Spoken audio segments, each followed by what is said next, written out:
ईर ने ज़ोर से लैपटॉप को बंद कर दिया। अगर उसे पता होता ये मिशन इतना मुश्किल होगा, वो कभी उसको करने की भी हामी ना भरती। ईर एक बार फिर से प्रिंसिपल के ऑफिस में मौजूद थी और इस बार उसे वहाँ बैठकर अपनी असाइनमेंट मुकम्मल करने का कहा गया था। इससे आज वो आराम से कंप्यूटर में मौजूद फाइल्स तक रसाई हासिल कर सकती थी। कुछ देर पहले इकॉनमी की क्लास में हुआ असाइनमेंट याद करके उसके चेहरे पर मुस्कुराहट भी करने लगी, जहाँ टीचर का चेहरा दिखने वाला था जब उसके सर पर वाटर बैलून फटा था। और उससे भी ज़्यादा फनी वो मंजर था जब तमाम बच्चे मुंह खोले हीर की तरफ देख रहे थे, जब वो सुकून से आगे बढ़कर अपना क्या कारनामा कबूल कर रही थी। ये मिशन कुछ कर रहा हो या ना हो, लेकिन हीर को उसके शेल से आहिस्ता आहिस्ता जरूर निकाल रहा था। हीर ने हंसते हुए उस मेमोरी को झटका और वापस से लैपटॉप चलाकर सामने मौजूद फाइल हैक करने की कोशिश करने लगी, मगर वो हो ही नहीं रही थी, जिसकी वजह से उसे पक्का यकीन हो गया था कि इसमें ज़रूर कुछ ज़बरदस्त इन्फॉर्मेशन है। 40 मिनट के बाद लंच ब्रेक हुई तो हीर की उंगलियां मज़ीद तेज़ी से लैपटॉप पर चलने लगी, क्योंकि उसका मतलब था प्रिंसिपल साहब किसी भी लम्हे ऑफिस में मौजूद होंगे। I am sorry miss Avenue, मुझे आपको यहाँ अकेले छोड़कर जाना पड़ा। एक्चुअली मुझे एक इमरजेंसी काम आ गया था, बस उसे ही डील कर रहा था। मुझे उम्मीद है अपने अकेले होने का फ़ायदा उठाकर अपनी असाइनमेंट मुकम्मल कर ली होगी। मिस्टर हैरिसन ने अपने ऑफिस चेयर संभालते हुए कहा, जिस पर हीर अपनी आंखें घुमाकर डेस्क से अपनी चीज़ें समेट कर उठ गई, क्योंकि वो जानती थी यह इमरजेंसी हसाक ने पैदा की होगी ताकि वो उधर प्रिंसिपल को मसरूफ़ रख सके और यहाँ वो अपना काम आराम से मुकम्मल कर सके। अगर आपको लगता है यहाँ फैंसी ऑफिस में तन्हाई में कुछ वक्त गुजारकर मेरा रवैया तब्दील हो जाएगा, तो आई एम सॉरी सर, आप गलती पर हैं। मैं सोच रहा हूँ तुम्हें यूनी से ही निकाल दूँ, मगर मगर मेरे पेरेंट्स जितनी रकम यहाँ दे रहे हैं, अफसोस आप नहीं करोगे। मुझे भूख लगी है, जाकर लंच करना चाहती हूँ। ये चार दीवारी देख देख कर पहले ही मेरा बहुत दिमाग घूम रहा है। वो उनके अल्फाज को दरमियान में ही काटते हुए एक एक लफ्ज़ पर जोर देते हुए बोली, जिस पर वो गुस्से से अपनी मुठियाँ भींच कर रह गए, जबकि वो परवाह किए बगैर दरवाजे की जाने बढ़ गई और जोर से उसे बंद करके वहाँ से निकल गई। ऑफिस से निकलते ही उसे दीवार के साथ अपनी पुश लगाकर लंबे लंबे सांस लिए। जब वो थोड़ा नॉर्मल हुई तो कैफेटेरिया की जाने बढ़ गई।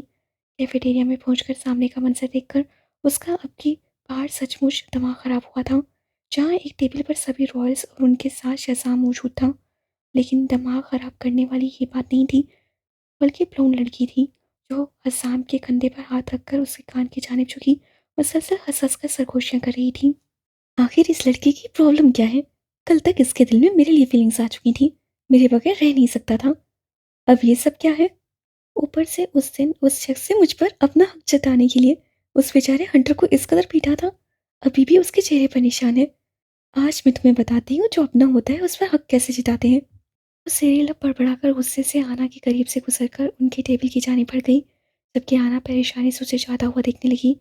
हीर ने करीब जाकर उस लड़की को देखा जो आसाम से बात कर रही थी, मगर आसाम का सारा ध्यान अपने खाने की तरफ था और कभी कभार उसकी बात पर हाँ में सर हिला देता था। हीर ने झटके से उसका पासो पकड़कर उसे अपनी तरफ खींचा और अब वो दोनों फेस टू फेस खड़े थे। आज मैं सुबह से ही बहुत गुस्से में हूँ और कोई चीज़ ढूंढ रही हूँ जिस पर मैं अपना ये सारा गुस्सा निकाल सकूं। इससे खुद पर थोड़ा रहम खाओ और उस टेबल से गायब हो जाओ, वरना यकीन करो तुम मेरा बेस्ट पंचिंग बैग होगी। वो बेदर्दी से उस ब्लोंड लड़की का बाजू दबाते हुए बोली, हसाम, देखो ये मुझे हर्ट कर रही है। उससे हसाम की तरफ देखते हुए दर्द भरी आवाज़ में कहा। प्लीज़ ये बिल्लियों के झगड़े से मुझे तो दूर ही रखो। वो हवा में अपने हाथ सरेंडर करते हुए कंधे उचकाकर बोला और वापस से खाना खाने में मसरूफ हो गया। एक बार मैं तुम्हारी इस लिटिल बिच से निमट लूं, उसके बाद तुम्हारे साथ डील करती हूँ, मिस्टर हिपोक्रेट। हीर पथरीले लहजे में बोली। उसके अल्फाज में हसाम के हाथ कुछ लम्हों के लिए रुके। विशाल ने उठकर उन दोनों का झगड़ा खत्म करवाना चाहा, मगर हसाम ने हाथ के इशारे से उसे रोक दिया और खुद उठकर उन दोनों को अलहदा करके दरमियान में खड़ा हो गया। जाओ साइश, मैं तुम्हें बाद में कॉल करूँगा। लेकिन हसाम, उस लड़की ने अपने चेहरे पर हल्का सा पोट बनाकर एहतजाज करना चाहा, जिस पर हीर के तन बदन में आग ही लग गई। इसलिए उसने उसका मुंह नोचने के लिए उस तक पहुंचना चाहा, मगर हसाम ने उसे फोन करती सर निगाहों से देखा, जिस पर वो आईब्रोज खाकर उसे चैलेंज करती निगाहों से देखने लगी। मैंने कहा जाओ। वो एक एक लफ्ज चबाकर बोला, जिस पर वो लड़की हिचकिचाते हुए पीछे की जानिब कदम लेने लगी। और हाँ, हसाम की तुम्हें कोई कॉल नहीं आएगी। अगर ऐसा हुआ तो इससे पहले ही उसका मोबाइल तोड़कर फेंक दूंगी। इससे पहले वो एक और कदम पीछे को लेती, ही ने झुलसते हुए लहजे में कहा, जिस पर हसाम ने उसका बाजू पकड़ा और उसे खींचते हुए कैफेटेरिया से बाहर ले जाने लगा, जबकि हीर ने पलटकर एक निगाह कैफेटेरिया में दौड़ाई, जहाँ सब उन दोनों को ही देख रहे थे, आना फिक्रमंदी से, जबकि हंटर भी सख्त नजरों से उन्हें ही घूर रहा था। वो तब तक नहीं रुका जब तक वो दोनों पार्किंग एरिया में नहीं पहुंच गए। वहां जाकर हसाम ने गार्ड से अपनी गाड़ी की चाबी छीनी और उसका दरवाज़ा खोलकर हीर को अंदर जाने का इशारा दिया। नहीं, मैं तुम्हारे साथ कहीं नहीं जा रही, वो जिद्दी लहजे में बोली। ओके, फिर मैं तुम्हें अपने तरीके से अंदर बिठा देता हूँ। उसने उसे बगैर कुछ कहने का मौका दिए बाजू से पकड़कर पैसेंजर सीट पर पटक दिया और फिर जोर से दरवाज़ा बंद करके अपनी ड्राइविंग सीट संभाल कर गाड़ी चलाकर वहां से चला गया। तुम्हें लगता है तुम मेरे साथ ऐसी ज़बरदस्ती कर सकते हो? कसम से मैं इस चलती कार से बाहर छलांग लगा दूंगी अगर तुमने गाड़ी नहीं रोकी तो, वो उसे धमकाते हुए बोली। मेरे सब्र का इम्तिहान मत लो हीर। मैं तकरीबन इस लम्हे इसमें फेल होने वाला हूँ। एक तो तुमने जानबूझकर कैफेटेरिया में सीन क्रिएट करके हमारे मिशन को खतरे में डाल दिया है। ऊपर से अब तुम किसी बच्ची की तरह एक्टिंग कर रही हो जिसे उसकी चॉकलेट न मिली हो। सामने यूनी की ग्राउंड को क्रॉस करते हुए उसे डांटा। और तुम उस दिन उस बच्चे की तरह एक्टिंग कर रहे थे जिससे उसका खिलौना छीन लिया गया हो, जब तुमने हंटर को सबके सामने पंचेस मारे थे। वो भी तुर्की पर तुर्की चिल्लाई, जिस पर हसाम के हाथों की गिरफ्त स्टीयरिंग पर सख्त हो गई। मुझे उसे कल एक बार फिर से पंच मारना चाहिए था जब उसे तुम्हारी रुखसार को खींचने की गलती की थी। वो गुस्से से दहाड़ा। It's none of your damn business, उससे कहा जबकि शर्मिंदगी से उसके गाल वापस से दुखने लगे। वाह, उसकी वजह से अब तुम ब्लश भी करने लगी हो। क्या सच में हमारे रिश्ते का एंड तुम चाह रही हो? क्या तुम्हें वो अच्छा लगने लगा है? अगर लगने भी लगा है तो तुम्हें क्या फर्क पड़ता है? ओह, एक मिनट। द ग्रेट हसाम को गुस्सा आ रहा है। वो अपनी जिंदगी में वो चीज़ हासिल नहीं कर पा रहे जो वो हासिल करना चाहते हैं, वो तंसिल लहजे में बोली। मैं इस वक्त इतना गुस्से में हूं ना, तुम्हारी जरा मजीद बकवास एक्सीडेंट करवा देगी। इसलिए एक महसूस जगह पर जाकर मैं तुम्हें बताता हूँ। तब तक अपना मुंह बंद रखो। वो शोला बरसाते लहजे में बोला और अगले ही कुछ लम्हों में वो दोनों एक रेस्टोरेंट के सामने मौजूद थे। उससे अपनी सीट बेल्ट उतारी और गाड़ी से निकलकर उससे हीर को बाजू से पकड़कर बाहर निकाला और उसे अपने साथ लिए रेस्टोरेंट में जाने लगा। हम कहाँ जा रहे हैं? जब हीर को हसाम के चलते कदमों के बराबर चलने में दिक्कत होने लगी तो वो उससे अपना बाजू छुड़ाने की कोशिश करते हुए बोली, क्योंकि वो बहुत तेजी से चल रहा था। इस बिल्डिंग में खाना खाने और इस दौरान अपनी प्रॉब्लम्स का हल ढूंढने। शायद तुमने पेट भर कर खाना नहीं खाया हुआ, इसीलिए लोगों का दिमाग खा रही हो और कुछ भी उल्टा सीधा बोल रही हो। शायद ये माहौल तुम्हारे दिमाग को ठंडा कर सके। वो सब्र का मुजाहरा करते हुए तहामुल से बोला, अगर तुम्हें मसाइल हल करने हैं तो मेरा मशवरा है अंदर मत जाओ। यकीन करो, हम दोनों ने ही चीखना चिल्लाना है। क्या चाहते हो, हमारा शोर पूरे रेस्टोरेंट के लोगों को इकट्ठा कर दे और कल न्यूज़पेपर हम दोनों के चेहरों की जीनत बनाओ, वो उसे घूरते हुए बोली। जिस पर हसाम को उसकी बात में वजन लगा, क्योंकि उनकी बहस हमेशा सुकून से शुरू होकर एक दूसरे पर चिल्लाने पर खत्म होती थी और वो नहीं चाहता था कि अवाम उसकी गवाह बने। वो सांस खींचकर वापस गाड़ी की जाने पड़ गया। अब क्या? यही ने पैसेंजर सीट संभालते हुए कहा, क्योंकि वो अब सच में दोनों के दरमियान की प्रॉब्लम से छुटकारा हासिल करना चाहती थी, क्योंकि एक दूसरे पर चीखना चिल्लाना उन दोनों को किसी रास्ते पर नहीं ले जा रहा था। मैं असल वजह जानना चाहता हूँ। तुमने मुझसे लहदगी का क्यों कहा? असाम सब जानता था, लेकिन उसके मुंह से सुनना चाहता था ताकि वो अपने दिल का वो बाहर निकाल सके। मैंने पहले ही बताया था, हमारे रिश्ते से मुझे घुटन होती है। मुझे असल वजह जाननी है हीर, इसलिए वो बताओ। मैं झूठों से थक चुका हूँ। बराए मेहरबानी अब कोई झूठ मत कहना। उसकी बात काटते हुए गुस्से से स्टीयरिंग पर जोर से अपना हाथ मारते हुए घुराया, जिस पर हीर खौफ से उछली। हाँ, तो सच का मुजाहरा करने से क्या बदल जाएगा? कुछ नहीं, वो भी खुद को कंपोज करके तलखी से बोली। उससे सब कुछ बदल जाएगा, क्योंकि मैं तुमसे मोहब्बत करने लगा हूँ। चाहता हूँ मैं तुम्हें। वो उसकी तरफ देखते हुए संजीदगी से बोला और उसे दिल ही दिल में खुशी हुई कि फाइनली उससे अपने प्यार का इजहार कर दिया है। उसे बता दिया है कि वो कितनी खास है। वॉट, मजाक कर रहे हो ना? ये हो ही नहीं सकता। वो पहले तो शौक से उसके अल्फाज को हजम करने की कोशिश करने लगी, जबकि उसका दिल तेजी से धड़कने लगा। वो बेयकीनी से उसकी तरफ देखते हुए बोली, हीर, मैं जानती हूँ तुम्हारी ये एक स्कीम है ताकि तुम मुझे मिशन में और पूरे तरीके से धंसाए रखो। वो उसे टोकते हुए गुस्से से बोली, जिस पर हसाब के चेहरे पर हंसियत की लहर गुजरी। मैंने तुम्हारे सामने अपना दिल खोल कर रख दिया है और तुम उसका ऐसे जवाब दोगी? मुझे लगा तुम मेरे अल्फाज में छुपी सच्चाई को समझोगी, मगर तुम ब्लाइंड हो, जो कुछ देख नहीं पा रही। वो अपने जज्बात पर मास्क चढ़ाते हुए बोलने लगा, नहीं, तुम यहाँ गलती पर हो। मैं पहले अंधी थी जो तुम्हारी झांसे में आ गई थी। अब वो गलती दोबारा नहीं करूंगी, वो तल्ख लहजे में बोली। मतलब तुम्हें मुझ पर यकीन नहीं है? नहीं। गुड। मैं भी मजाक कर रहा था, चेक कर रहा था तुम कितनी समझदार हो गई हो। वाह, माशाल्लाह, काफी सियानी हो गई हो। वो गाड़ी को स्टार्ट करते हुए बोला। क्या मतलब? वो आईब्रो उचकाकर बोली। That I don't love you. वो कंधे उचकाता हुआ बोला तो हीर मुंह खोले शौक से उसकी जाने देखने लगी, क्योंकि वो ये सब सिर्फ उसे हर्ट करने के लिए कह रही थी। उससे बिल्कुल नहीं सोचा था हसाम ये करेगा। तो तुम मुझसे प्यार नहीं करते? वो उसकी तरफ देखते हुए पूछने लगी, जो उसे नजरअंदाज करके सुकून से गाड़ी चला रहा था। मैं तुमसे कुछ पूछ रही हूँ, वो झुंझुलाते हुए बोली। क्या? वो आम से लहजे में बोला, यही कि तुम्हें मुझसे मोहब्बत है?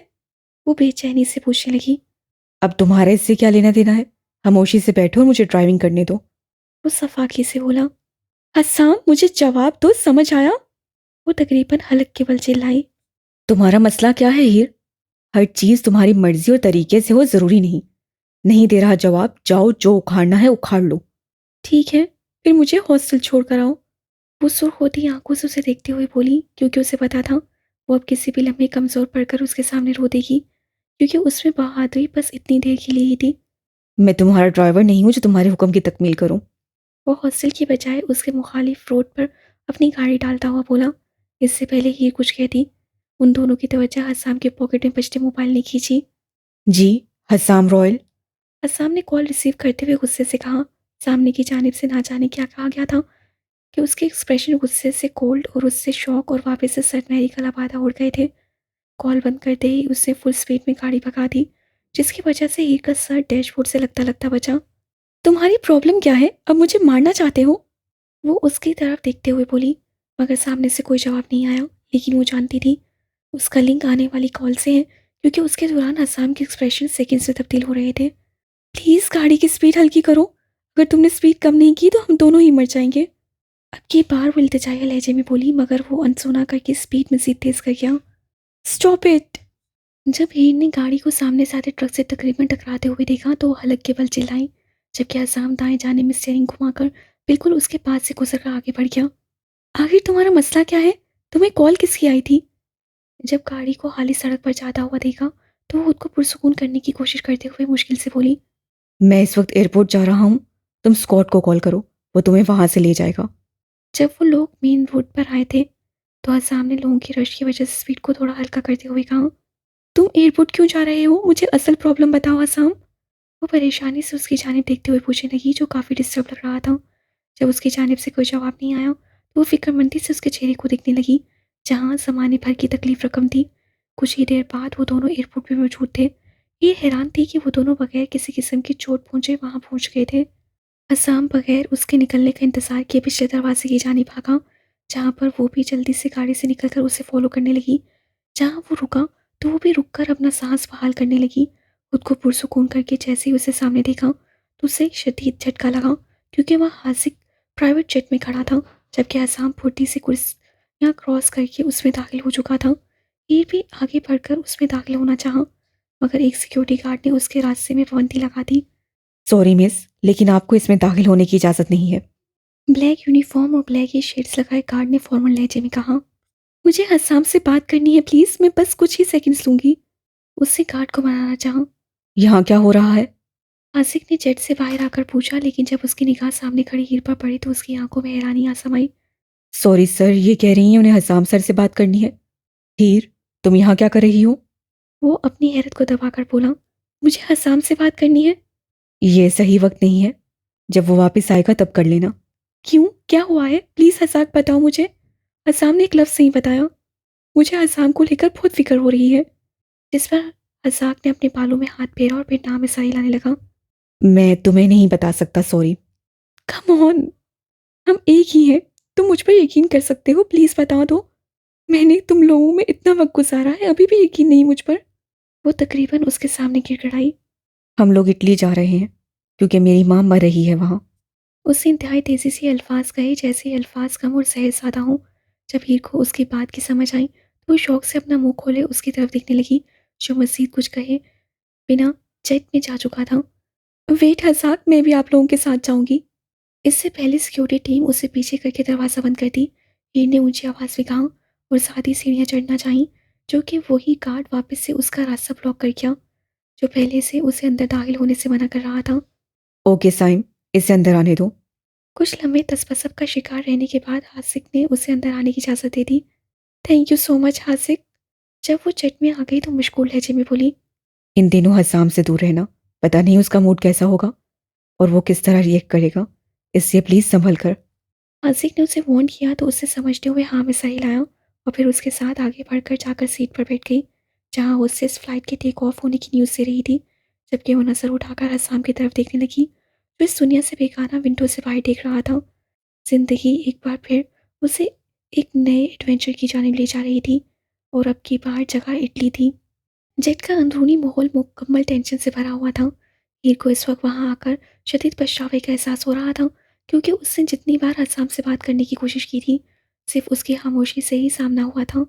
उसे यूं हारा हुआ देखकर उसका दिल कर रहा था वो उसे उस गम से कहीं दूर खुद की साथ में छुपा ले, मगर वो उसे मौका ही नहीं दे रहा था। यहाँ तक कि कुछ पल उसकी तरफ देखने का भी रवादार नहीं था। जब उसकी तरफ से मुसलसल रिजेक्शन मिली तो वो लंबा सांस खींचकर उठकर किचन की जानिब चली गई, ताकि उसके लिए कुछ पीने को ला सके। किचन में दाखिल होकर उसकी नज़र हासिक से टकराई, जो कॉफ़ी पीते हुए लैपटॉप पर वर्क करने में मसरूफ़ था। उससे आगे बढ़कर फ्रिज खोली और उसमें से ऑरेंज जूस निकाला और फिर कैबिनेट खोलकर उसमें से 2 गिलास निकालकर जूस उसमें डालने लगी। उसे इस वक्त ये ऑफर करने की गलती भी मत करना, यकीन करो उसका रद्द-ए-अमल तुम्हें बिल्कुल पसंद नहीं आएगा। हासिक ने अपने लैपटॉप से निगाह हटाए बगैर उसे नसीहत की, जिस पर वो सिर्फ लब चबाकर रह गई। वैसे तुम क्या कर रहे हो? उसने तजस्सुस से पूछा, क्योंकि वो हसाम की निस्बत काफ़ी पुरइत्मीनान सा लगा रहा था। वर्क। उससे कॉफ़ी का खून भरते हुए कहा, तुम इस वक्त इस हालत में हो कि काम कर सको? वो आईब्रो उचकाकर पूछने लगी। काम इस चीज़ का इंतज़ार नहीं करता कि कब आपके हालात बेहतर होंगे और उस हिसाब से मुझे कर लेना। नहीं, काम को होना ही होता है, चाहे खुशी से करो या रोते हुए, करना तो पड़ता है बस, और मैं वही कर रहा हूँ। वो उसके पास आकर हैरत से उसके लैपटॉप पर चलती उंगलियों को देखने लगी, फिर एक पल उसके चेहरे को। आज फिर से उसे रॉयल्स के इंसान होने पर शुबा हुआ था, क्योंकि वो हमेशा हर सिचुएशन में अजीबोगरीब रवैया इख्तियार करते हैं, और उनके दिमागों का तो पूछो ही नहीं, सेकंड से बदल जाते हैं। उससे सोचा हसाम को कुछ पल तन्हाई दे, जिसकी इस वक्त उसे तलाश है, और वो खुद हासिक के पास ही बैठकर अपना लैपटॉप निकालकर उसमें बाकी इन्फॉर्मेशन ढूंढने की कोशिश करने लगी। साथ वो दिल में हसाब की शुक्रगुजार भी थी कि वो कैफेटेरिया से ही उसे अपने साथ ले आया था। इसका लैपटॉप उसके पास ही था। 20 मिनट के बाद ही के मुंह से शौक भरी आवाज़ निकली, जिसकी वजह से रॉयल बॉयज उसकी जानिब मुतवज्जा हुए, जो मुंह खोले स्क्रीन की जानिब देख रही थी। क्या हुआ है? आसिक ने संजीदगी से पूछा, जबकि हसाम जो अभी किचन में दाखिल हुआ था सवाली नजरों से उसकी तरफ देखने लगा। मेरा ख्याल है हमारी रशिया की ट्रिप फालतू में थी। वजाहत करो। जब से वो जेट में आया था पहली बार उसकी आवाज़ हीर को सुनने को नसीब हुई थी। खैर, जो इन्फॉर्मेशन मेरे सामने मौजूद है वो इटली से किसी आदमी ने भेजी है, जिसके मुताबिक असल प्लानर को इटली से है, जो रशिया के आदमी से हमारे खिलाफ मदद ले रहा है। यहाँ किसी का नाम भी मेंशन नहीं, लेकिन टारगेट यकीनन आप लोग हो। वो तफसील से बताने लगी। तुम्हें बस यही मिला है? आसिक के सवाल का जवाब देने से पहले हीर ने परेशानी से अपने लबों को अपने दांतों से कुचला। नहीं, अफसोस सिर्फ यही नहीं है। इन फाइल्स में बॉस के मेंशन और जितने भी आप लोगों के घर हैं सबके ब्लूप्रिंट्स मौजूद हैं, और उसके अलावा इसमें तुम लोगों की जितनी भी प्रॉपर्टी है सबकी लोकेशन इधर मौजूद है। एक और बात, जितने भी ब्लूप्रिंट्स हैं उनके साथ एक इजाफी प्लान है कि उन्हें कैसे उड़ाना है। मुख्तसरन वो आप लोगों की तमाम जायदाद को ब्लास्ट करना चाह रहे हैं, लेकिन कब, कैसे और किस वक्त, ये तारीख वगैरह यहाँ मेंशन नहीं है। लेकिन जैसा कि उन लोगों ने प्लान को एक्सचेंज कर लिया है, इसका मतलब है वक्त अब ज़्यादा दूर नहीं है। जैसे ही हीर के अल्फाज उन दोनों के कानों से दिमाग तक पहुंचे, असम ने जेर लब उन लोगों को मुख्तलिफ अलकाबात से नवाजा, जबकि हासिक परेशानी से यहाँ वहाँ चक्कर काटने लगा। हमें जल्द अज जल्द उन लोगों तक पहुंचना होगा। वेल, हमारे पास पहले ही एक आदमी मौजूद है। असम अपने भाई की जानिब देखते हुए कहने लगा। जैसा कि हम लोगों को शुरू से ही प्रिंसिपल पर शक था और ये इन्फॉर्मेशन भी उसी से मिली है, तो यकीनन यही उन दो आदमियों के दरमियान राब्ते का जरिया है। अगर हम इस प्रिंसिपल को अपने कब्जे में ले लें तो बाकी की सारी मालूमात तक हम आराम से पहुंच जाएंगे। Great idea little bro. मैं अभी रशिया में अपने आदमियों का कॉल करके ये काम करने का हुक्म जारी करता हूँ। आसिक ने उसे सराहा, साथ ही अपनी पॉकेट से मोबाइल निकालने लगा। नहीं, नहीं, इससे हम लोगों की नज़रों में आएंगे, कोई और राह तलाश नहीं होगी। असम के कहने पर आसिक ने सोचते हुए हाँ में सर हिलाया, फिर उससे मुस्कुराकर एक नंबर डायल कर दिया। एक शख्स है जो बगैर किसी को भनक लगे ये काम कर लेगा। उससे कहकर फ़ोन कान को लगाया, जहाँ से नैना की आवाज़ गूंजी।